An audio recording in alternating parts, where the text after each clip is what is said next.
শেষমেশ আমাদের ডিভোর্সটা হয়ে গেল। এত কিছু করার পরেও আমি টিকে রাখতে পারলাম না। ভাগ্যের কি পরিহাস! মানুষে কতজনে বাচ্চা চায় না, তাদের আল্লাহ তাআলা বাচ্চা দেয় একটার পর একটা। আর কেউ একটার জন্য জীবনও ধ্বংস করে ফেলা, কেউ একটা বাচ্চার জন্য নিজের মৃত্যুটাও বেছে নেয়। সেম আমারও সাথে এমন হয়েছে। এখন আমি আর কি করব? সব দিকেই তো দেখতেছি যে শুধু ধুধু অন্ধকার। তো আমার স্বামী যখন আমি আমার চাচাদের বাড়ি থেকে আসি, আসার পরে দেখতেছি যে ওকে আমি বলছি যে ডাক্তারে তো বলছে কোনো সমস্যা না, এটা হালকা একটু সমস্যা, এটা ওষুধ খাইলে ভালো হয়ে যাবে। তখন ও আমাকে বলতেছে, "আমি ৳১ দিতে পারবো না, আমি তোমাকে কোনো টাকা পয়সা দিব না। তুমি তোমার বাবাকে বলো, ওরা তোমাকে টাকা দিলে তুমি ওষুধ খাবা, আর যদি ওরা তোমাকে টাকা না দেয় আমি ওষুধ খাওয়াতে পারবো না। এটা তোমার সমস্যা, তুমি সারবা।" একথা বলার পরেই এখন আমি তো অসহায়ের মতো ওর দিকে তাকাই আছি। তখন থেকে ও আমার কাছ থেকে আরো দূরে সরে গেল। ও দিন, দিন কেমন জানি আমার সাথে বিহেভ করে। পরে আমি বলছি যে, আমি তোমার কাছে থাকবো। তুমি তো আমাকে মাসে ১ দিন এসে থাকো। তো আমি তোমার কাছে চলে যাবো। সে বলছে যে, "আমি এত টাকা তোমাকে খরচ দিতে পারবো না। এখানে অনেক টাকা ঘর ভাড়া খরচ, তারপরে খানা খরচ অনেক বেশি।" তা আমি বলছি যে, "আমি কম খাবো। দরকার প্রয়োজনে আমি অল্প খাবো, তবুও আমি তোমার কাছে থাকবো। দেখি থাকার পরে আল্লাহ তাআলা আমাদের দিকে তাকায় কিনা।" তখন ওরা ওদের বাড়িতে বলে, ওর মা-বাবাকে বলে। বলার পরে ওর মা-বাবা বলতেছে, "না, আমরা এই বউ রাখবো না। আমাদের এই বউ দরকার নাই। যার বাচ্চা হবে না সেটা দিয়ে আমরা কি করব? আমরা তো ওকে পালতে পারবো না। আমার ছেলের ভবিষ্যৎ আছে।" একথা বলার পরে আমি তখন আমার বাবার বাড়িতে চলে আসি। চলে আসার পরে আমার বাবার বাড়িতে থেকে আমার বাবা বলছে যে, "ঠিক আছে, আমি আমার মেয়ের ঘর ভাড়াটা আমি চালাই দিব, তাহলে তো কোনো সমস্যা নেই।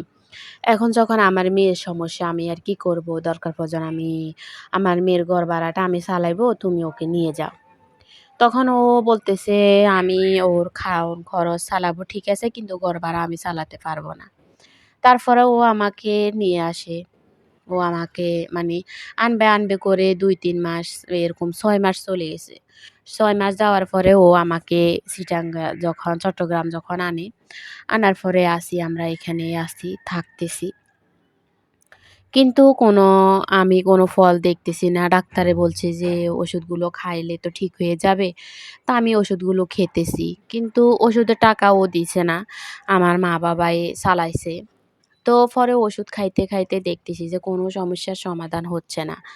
না হওয়াতে আমি আবার গেলাম ডাক্তারের কাছে।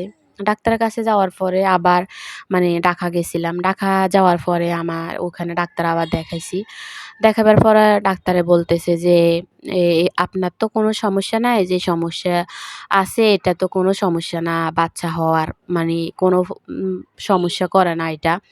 তবুও এটা এখন আপনি আল্লাহর উপরে ছেড়ে দেন। কারণ এখন আল্লাহ আপনাকে দিচ্ছে না, আপনার বাচ্চা তো হওয়ার কথা। কিন্তু যেখানে আপনার বাচ্চা এখন আল্লাহ দিচ্ছে না, এটা তো কিছু করার নাই। একথা বলার পরে আমি কি বলবো, ডাক্তারে বলছে যে ডাক্তার আবার কিছু পরীক্ষা-নিরীক্ষা দিছে। তো আমি ওই পরীক্ষা-নিরীক্ষাগুলো করাই। করাবার পরে আমার সবকিছুই ভালো আসছে। তো ডাক্তারে বলছে, "আপনি ওষুধ খাইতে থাকেন, ওষুধ খাইলে সব ঠিক হয়ে যাবে। যেকোনো সময়ে বাচ্চা হতে পারে, আবার নাও হতে পারে। সবার তো আল্লাহ বাচ্চা দেয় না, আবার সবার তো বাচ্চা আল্লাহ বাচ্চা ছাড়াও রাখে না। হয়তো আপনাকে আল্লাহ পরীক্ষা করতেছে।" এগুলো বলার পরে আমি আমার চাচাদের বাসায় ১ মাস ছিলাম। ওখান থেকে আমি চলে আসি।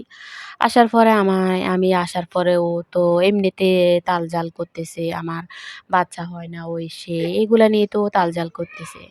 আর প্রতিনিয়ত ও আমার সাথে ভেজাল করতেছে, ও বিয়ে করবে, ও বিয়ে করবে। এগুলো বলতেছে। একটা নারীকে যখন স্বামী বলে যে আমি বিয়ে করব, একটা ওয়াইফকে যখন স্বামী বলে, তখন সেই মেয়েটার জীবনের প্রতি কোনো মায়া থাকে না। তখন বেঁচে থাকতে আরও মন চায় না।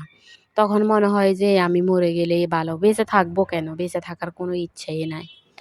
তো এগুলা পরে ও আমাকে আমাকে তো আমি তো একলা, একলা থাকি। একলা, একলা থাকার পরে এখানে ও তো মাদ্রাসায় থাকে। তো মাদ্রাসা থেকে ও আসে, যায়। কি হইছে? মাদ্রাসা থেকে আসার পর আমাকে একটু সময় দেয়। এই সময়টা দিয়ে আমি কি করব? মানে না দেওয়ার মতোই আরকি ও আমাকে সময় দেয়। পরে ও আমার সাথে কোথাও আমাকে ঘুরতে নেয় না। আমাকে ঘুরতে নিলে ও লজ্জা করে। আমাকে ও কোথাও নেয় না। আবার বলে যে, "মানুষে কি বলবে? মানুষে বলবে হুজুরে বউকে নিয়ে ঘুরে।" মানে ও আমাকে এগুলা দিয়ে বুঝাচ্ছে আর আমিও বুঝে নিচ্ছি। কি বলবো আর কিছু করার নাই। পরে এগুলা করতে, করতে আমাদের মানে ঈদে আমি বলছি যে, "আমি ঈদে আসবো না, আমার ভালো লাগে না।" কারণ শ্বশুরবাড়িতে আসলে আমার শাশুড়ি আমাকে অনেক খোঁটা দেয়।